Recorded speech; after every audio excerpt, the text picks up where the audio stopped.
Hi, Gene Burnett from GeneBurnett.com. I just rode my trusty bicycle up this hill and then down this road and out here to this beautiful view above Ashland, looking out towards Medford. And I thought I'd say a few words while I'm up here to you all about training, about Tai Chi, about being your own teacher, about mission and training goals, and about spiritual practices. The wind is going to make this a little bit difficult to hear, but I'm going to try to talk close to the camera so you can hear me. So hopefully I can keep what's in the viewfinder interesting while I'm talking into the camera, because I can't do both. But first I want to say that Tai Chi, like any other art, I believe is essentially self-taught. Meaning your teacher is a resource, points out things to study, exercises, forms, drills, that kind of thing, but you have to do them, and you have to make those theoretical exercises practical and real and physical by practicing. So you have to train yourself in a sense.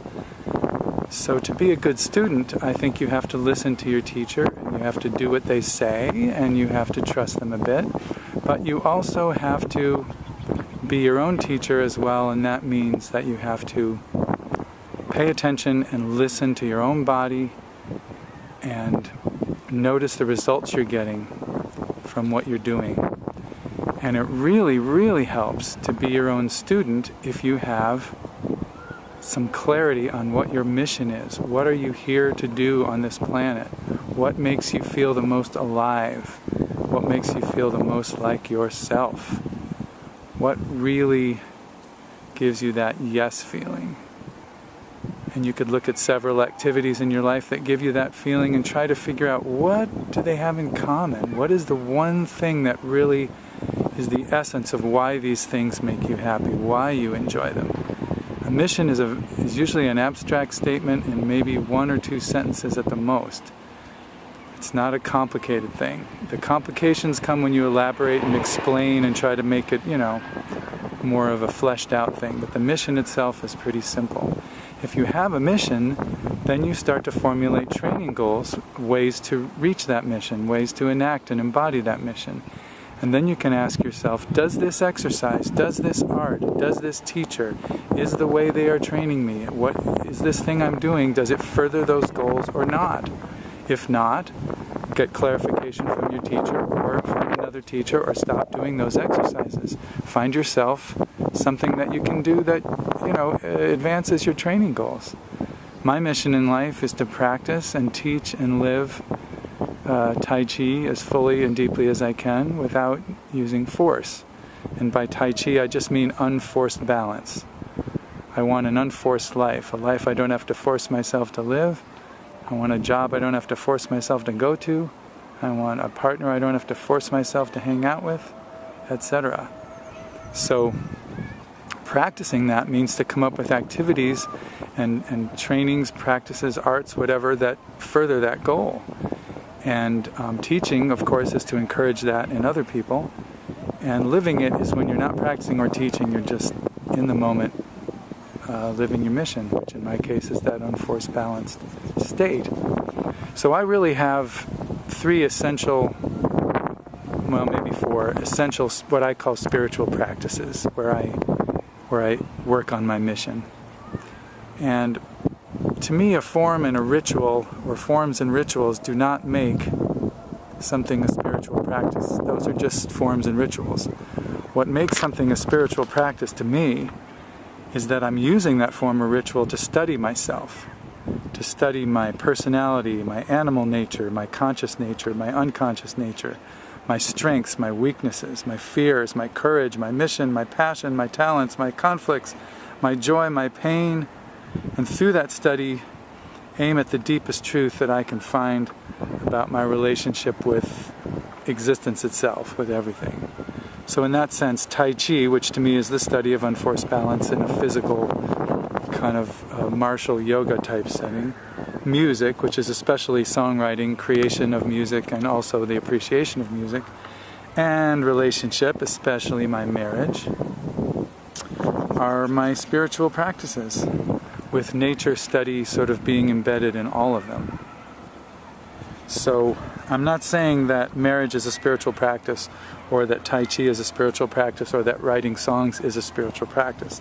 I'm saying that they're my spiritual practices because I use these forms. These are the forms through which I choose to study myself and my relationship with everything. So the spirituality is in me, it's not in the practices. These are just the ones I like best. I've sampled some other forms, sampled some other stuff, and these are the ones I keep coming back to. Although lately I've been more interested in dance, and so I'm kind of exploring dance and seeing what I can learn from that. But what makes them spiritual practices is that I'm studying myself through doing those things. So to be my own teacher, I have to ask myself, what are some goals, what are some training goals along the way to enact my mission in these practices? And then I have to gently listen and experiment and notice the results I'm getting, and are they furthering those practices? For instance, I love getting to beautiful places under my own power, walking or biking. I don't mind driving to a beautiful place, but I would much rather walk or bike there. So in order to do that, I have to, at least where I live, I have to be willing to bike up some hills. And I noticed recently that I was feeling daunted by hills. I bike a lot on the flats and the level, gentle part of town, but when I think about riding uphill, I would think, you just feel this kind of reluctance. So I decided that I don't want to feel that way about hills. I want to feel like pretty good about small and medium-sized hills, not bad about steep ones, and fuck the really steep ones. I don't want to do the super, super steep ones. We have some around here that are like toboggan runs. And I just turned 59. I don't want to kill myself on super, super high uphill hills. But the other ones, that's what I want to do. So I started doing this little ride, which takes me above the park and kind of winds around the base of that, sort of the base of the hill I'm on, and then it curves up, and then it comes down this road and back into town. So I started doing that pretty regularly. I've done it this is my 7th time in the last couple weeks, and it's getting easier and easier. I feel good doing it.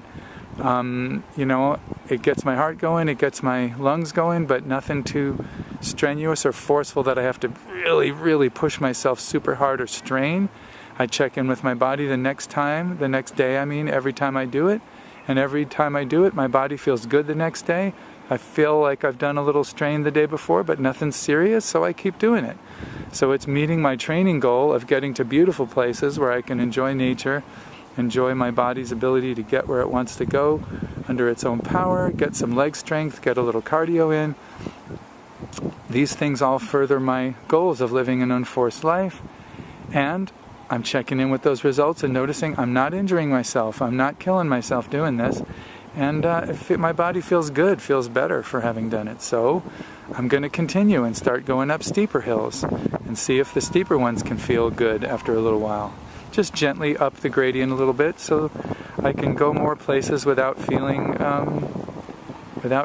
nervous about it or like just reluctant to go there. So this is how I take my mission and use that to focus on training goals within my personal spiritual practices, which are Tai Chi, the physical side of living an unforced life, relationship, the interactive side of living an unforced life, and writing and appreciating music, which is sort of the creative side for me in terms of experiencing an unforced life.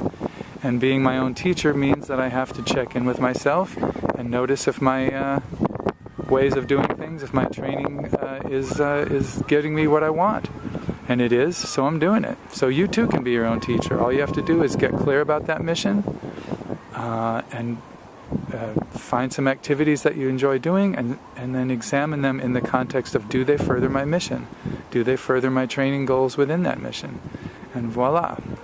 I write about this a little bit in my book, Tai Chi for Geniuses, a Tai Chi companion for the genius in everyone. You can go to my website, geneburnett.com, and you can get some information about the book. I have the introduction of my book is largely about this mission idea, finding your mission, getting clear about it. And the introduction is free a free PDF you can read or download, I think, right on the page. So go to geneburnett.com, click on that book page, and you can read the introduction for free. And you can order the book if you like on Amazon, etc. I also shoot lots of videos like this, and they're all just free on YouTube. If you go to my site, click on any page. Once you're in the site, you'll see a video link at the top of the page.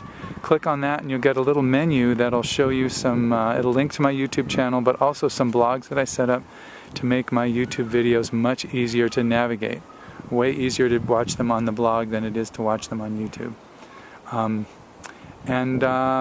Yeah, thanks for watching, thanks for listening, and just a little proof that I'm actually here. Here I am on this hill. Here's me bike. Here's me road. No cars in sight. I did this myself. Take care. Bye-bye.